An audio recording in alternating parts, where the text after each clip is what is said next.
Hello students, मैं doctor Gauri Bhatnagar Sanskrit tutorials में आपका स्वागत है।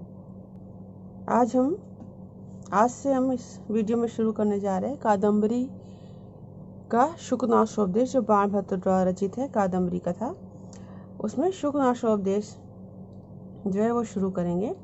उससे पहले थोड़ा सा काव्य के बारे में जान लेते हैं। काव्य क्या है, काव्य का स्वरूप और उसके भेद। दृश्य और श्रव्य के भेद से काव्य दो प्रकार का होता है। दृश्य काव्य को ही रूपक कहते हैं। रूपक मीन्स जो दिखाया जाता है। ये 10 प्रकार का होता है। रूपक 10 प्रकार का होता है, अर्थात दृश्य काव्य 10 प्रकार का होता है। नाटक, प्रकरण, भाण, व्यायोग, समवकार, डिम, ईहामृग, अंक, वीथी और प्रहसन, ये 10 प्रकार का रूपक होता है। इसके बाद अभी ज़्यादा डिटेल में नहीं जाते, वो जब 10 रूपक पढ़ेंगे तब देखेंगे आगे। अच्छा, ये तो हो गया आपका दृश्य काव्य। अगला आपका आता है श्रव्य काव्य। श्रव्य काव्य के भी गद्य, पद्य और उभय, एक तो गद्य, एक पद्य और एक उभय। उभय मीन्स इसमें गद्य पद दोनों होते हैं। ये 3 भेद होते हैं। इनमें पद्य काव्य जो है उसके 7 भेद हैं। वो क्या है? महाकाव्य, खंड काव्य, कुलक, कलापक, संदानितक, युग्मक और मुक्तक। ये पद्य काव्य के 7 भेद हैं। ठीक है। गद्य काव्य के 2 भेद होते हैं, कथा और आख्यायिका। आख्यायिका क्या होती है? वो ऐतिहासिक कथानक पर आधारित होती है और संपूर्ण कहानी नायक स्वयं कहता है। जबकि कथा कल्पनाजन्य होती है और कहानी कहने वाला नायक भी हो सकता है और कोई अन्य पात्र भी हो सकता है। आख्यायिका की कहानी उच्छ्वासों में विभक्त होती है और कथा में कुछ नहीं होता है ऐसा। कथा एक तरह से लगातार चलती रहती है। आख्यायिका का उदाहरण है बाणभट्ट द्वारा रचित हर्षचरित। कथा का उदाहरण है बाणभट्ट द्वारा रचित ही कादम्बरी। अच्छा, अब हम आते हैं उभय काव्य पर। उभय काव्य क्या होता है? जिसमें गद्य भी होता है, पद्य भी होता है, दोनों होते हैं। इसको हम जनरली चंपू काव्य के नाम से भी जानते हैं। जैसे नलचंपू, जो कि त्रिविक्रम भट्ट का रचना है। नलचंपू, इसमें गद्य भी है और पद्य भी है। अब हम आते हैं बाणभट्ट पर, क्योंकि हमने पढ़ना है शुकनाशोपदेश। तो महाकवि बाणभट्ट जो थे वो सम्राट हर्षवर्धन के दरबारी कवि थे। बाणभट्ट की 2 प्रमुख रचनाएं हैं। हर्षचरित, जो कि एक आख्यायिका है, आपको बताया अभी, जिसमें बाणभट्ट ने 8 उच्छ्वासों में से प्रथम 3 उच्छ्वासों में तो अपने विषय में बताया है और बाद के 5 में सम्राट हर्षवर्धन के जीवन परिचय दिया है और उनके जीवन की घटनाओं का उल्लेख किया है। दूसरी प्रमुख रचना उनकी है कादम्बरी, जो कि एक कथा है जिसमें चंद्रापीठ और पुंडरीक के 3 जन्मों की कथा वर्णित की गई है।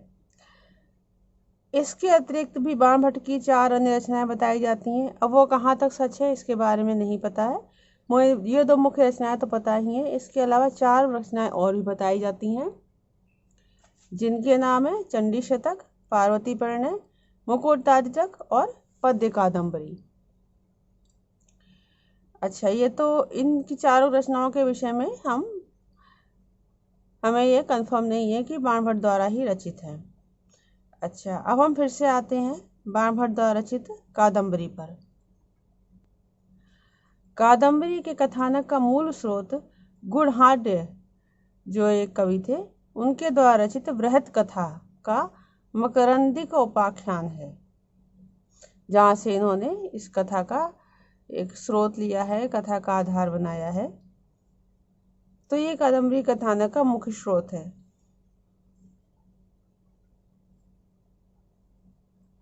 तो अब हमें आरंभ करना है शुकनाशोपदेश। तो उसके बारे में थोड़ा सा जान लेते हैं। शुकनास जो है कादम्बरी कथा की जो नायिका कादम्बरी है, उसके नायक चंद्रापीठ, कादम्बरी नायिका है, चंद्रापीठ नायक है। तो चंद्रापीठ के पिता तारापीठ का मंत्री है, मुख्यमंत्री कह सकते हैं। शुकनास में वो सारे गुण हैं जो एक मंत्री में होते हैं। राजा का शुभचिंतक भी है, सभी विषयों का ज्ञाता है। तो कादम्बरी में शुकनास मंत्री का जो महत्व है वो ना तो राज्य कार्य के सम्यक उचित संपादन में है, ना अनेक विषयों के प्रतिज्ञान में है। उसकी महत्ता कहाँ पर है? उसकी महत्ता तो कादम्बरी कथा के बीच में जो स्थित चंद्रापीठ को जो उसने उपदेश दिया है वो है, वहां पर उसकी महत्ता है। राज्याभिषेक के समय चंद्रापीठ को दिया गया शुकनास का उपदेश संस्कृत साहित्य में एक अमर संदेश है और समस्त मानव जाति का कल्याणकारक है। उसके अनुसार अपना जीवन निर्माण करने पर मानव का उत्थान जो है वो अवश्यंभावी है, अवश्य होता है। युवावस्था में होने वाले दोषों के प्रति शुकनास ने चंद्रापीठ को सावधान किया है। राजलक्ष्मी के दोषों के बारे में बताया है। इस तरह से कई उपदेश दिए हैं। तो इससे सिद्ध होता है, क्या सिद्ध होता है? कि शुकनास विद्वान, मेधावी, सफल प्रशासक, प्रजाप्रेमी, राजभक्त, नीति शास्त्र पारंगत और एक धर्मोपदेशक है। उसका जो शुकनास का दिया गया जो उपदेश है वो कादम्बरी कथा का प्राण है। ये जो है उपदेश जन सामान्य के लिए एक प्रशस्त पथ प्रदर्शक के रूप में है। इस उपदेश के अनुसार सावधान रहते हुए अपने जीवन का निर्माण करने पर मनुष्य का कल्याण अवश्य होता है और वह उन्नति के उच्च शिखर पर आसीन हो सकता है। ये इसके उपदेश का है जो सार है। शुकनासोपदेश का आरंभ कहाँ से होता है? आरंभ होता है कि राजकुमार चंद्रापीठ विद्याधन के बाद राजगृह में पिता तारापीठ के पास आता है। पिता तारापीठ उसका राज्याभिषेक करना चाहते हैं। उस समय वो प्रधान अमात्य या प्रधानमंत्री शुकनास के पास पहुंचता है और वहां पर शुकनास जो है वो उसे उपदेश देते हैं। तो अब हम शुरू करते हैं शुकनासोपदेश। देखें, एवं समतिक्रामत्सु दिवसेषु राजा चंद्रापीठस्य यौवराज्याभिषेकं चिकीर्षु प्रतिहारान् उपकरण संभार संग्रहार्थम आदिदेश। एवं इस प्रकार समतिक्रामत्सु दिवसे दिनों के कुछ दिनों के समतिक्रामत्सु बीत जाने पर चंद्रापीठ से यौवराज्याभिषेकम चिकीर्षु चंद्रापीठ के युवराज अभिषेक करने की जिज्ञासु इच्छा से राजा कौन? तारापीठ। राजा तारापीठ ने प्रतिहारान द्वारपालों को उपकरण संभार संग्रहार्थम आदेश उपकरण सामग्री संभार में समूह के संग्रह के लिए अर्थम इसलिए आदेश दिया। इस प्रकार कुछ दिनों के व्यतीत हो जाने पर चंद्रापीठ के युवराज्याभिषेक की इच्छा से, युवराज बनाने की इच्छा से तारापीठ ने द्वारपालों को सामग्री समूह को एकत्रित करने के लिए आदेश दिया। समुपस्थित यौवराज्याभिषेकम चा और यौवराज्याभिषेक के समुपस्थित उपस्थित हो जाने पर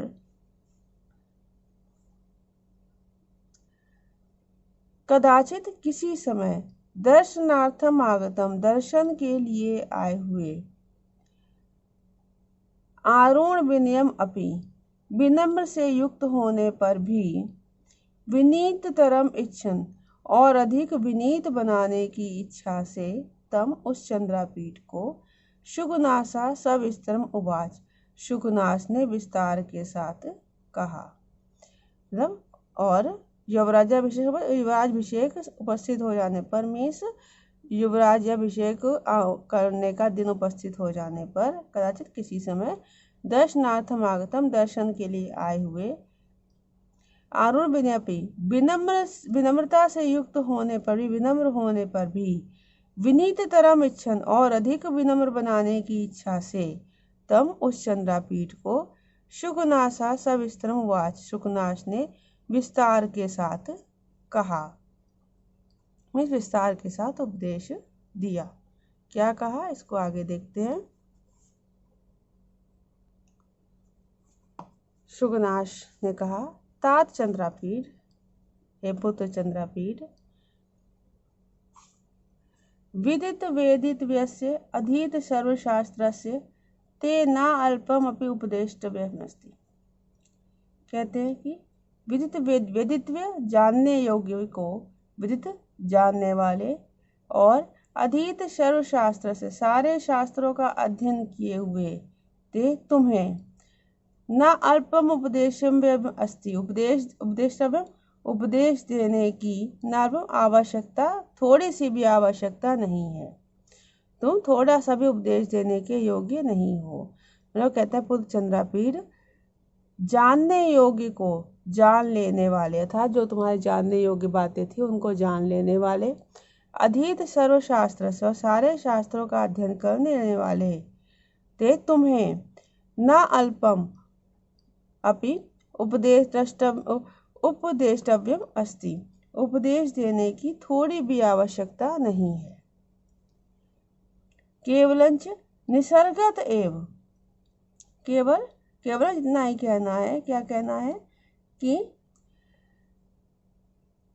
यौवन प्रभवम युवावस्था में यहाँ से उठाएंगे युवावस्था में निसर्गत एव स्वभाव से ही जो अति गहनम तमम अत्यधिक गहरा अंधकार कौन सा अंधकार अज्ञान रूपी अत्यधिक गहरा अंधकार रूपी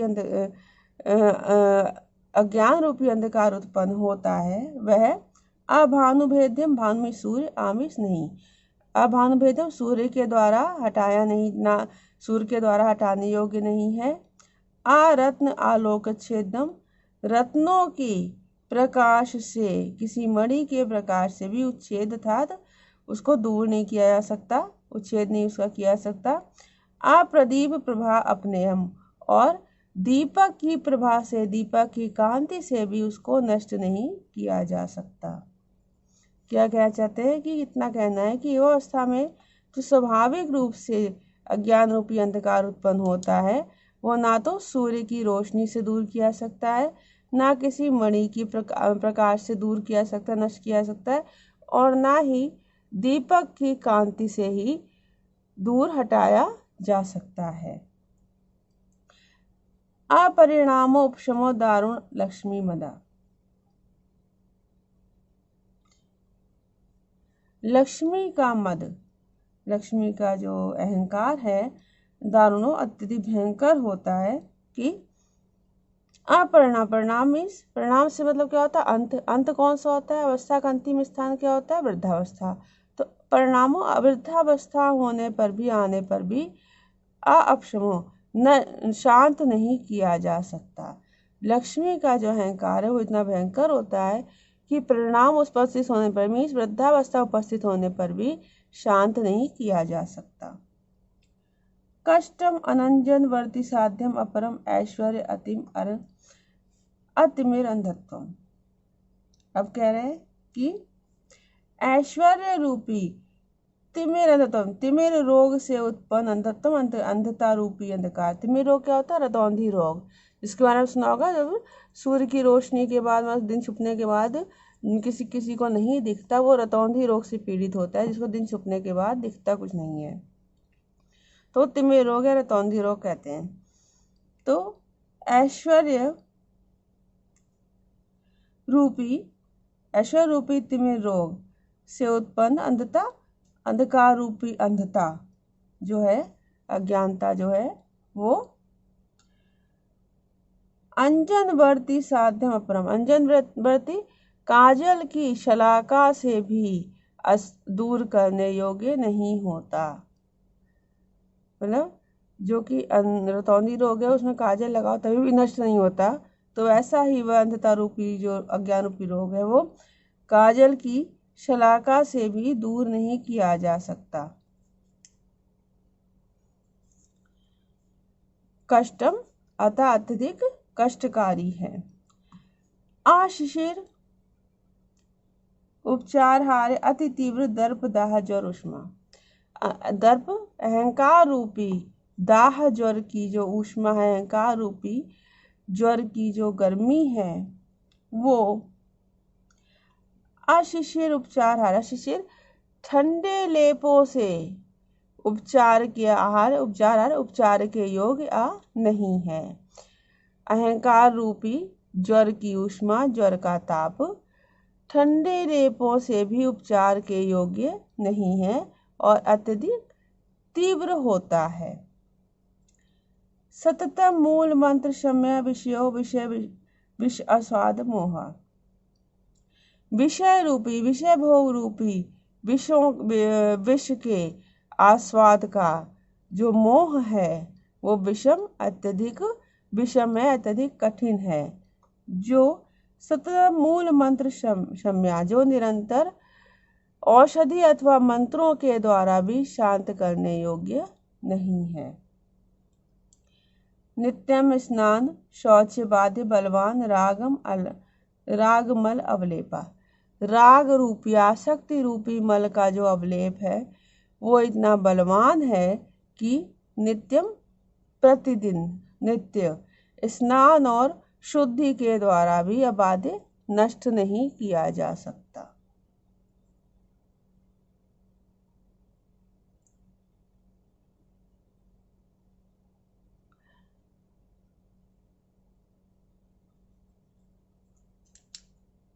इस वीडियो में इतना ही। साथ बने रहने के लिए धन्यवाद। आगे का हम अब इस नेक्स्ट वीडियो में पढ़ेंगे।